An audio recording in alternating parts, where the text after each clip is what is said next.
بسم اللہ الرحمن الرحیم۔ السلام علیکم۔ کہتے ہیں ایک شخص نے اپنی نوجوان اور خوبصورت بیوی کے کہنے پر اپنی ماں کو گھر سے نکال کر گدھا گیری پر مجبور کر دیا۔ بوڑھی ماں بیچاری ایسی قسم پرسی کے حالات میں 2 دن میں ہی مر گئی۔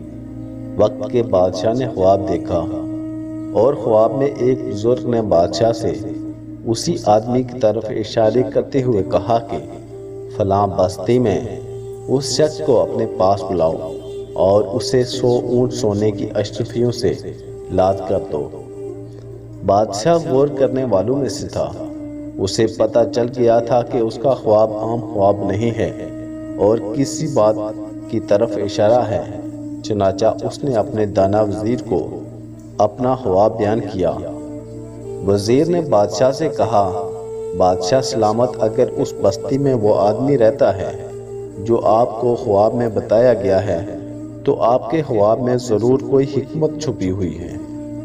بادشاہ نے وزیر کی بات سن کر اپنے 7 سپاہیوں کا دستہ لیا اور بزرگ کی بتائی ہوئی بستی میں خود جا پہنچا اور بستی کے باہر درخت کے نیچے بیٹھے ایک بوڑھے بارے سے اس شخص کے بارے میں دریافت کیا تو بوڑھے نے بادشاہ سے کہا، وہ کوئی اچھا انسان نہیں ہے۔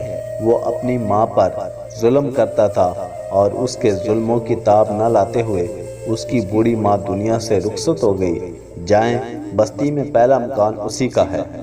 بادشاہ جب اس شخص کے دروازے پر پہنچا تو وہ شخص بادشاہ کو دیکھ کر خوف زدہ ہو گیا۔ اسے لگا کہ بادشاہ اب اسے اس کے اعمالوں کی سزا دے گا، مگر بادشاہ اسے اپنے محل میں لے آیا اور اسے 100 اونٹ سونے کی اشرفیوں سے لاد کر انعام کے طور پر دیے، جنہیں پا کر ظالم کی تو لاٹری لگ گئی۔ وہ بادشاہ کا شکر ادا کرتے ہوئے دولت کے نشے میں چور اپنی بستی واپس آ گیا اور عیش و عشرت کی زندگی گزارنی شروع کر دی۔ ادھر بادشاہ اور اس کے دانا وزیر نے اس شخص پر مکمل نظر رکھی ہوئی تھی اور وہ خواب کی حقیقت جاننا چاہتے تھے، مگر کئی سال گزر گئے، اس شخص کے حالات میں کوئی تبدیلی نہ آئی۔ وہ عیش و عشرت اور شباب و شراب میں ڈوبا اپنی ہر مستیوں میں مصروف زندگی گزار رہا تھا اور پھر ایک دن نشے میں اپنے ہی گھر کی چھت سے نیچے گرا اور مر گیا۔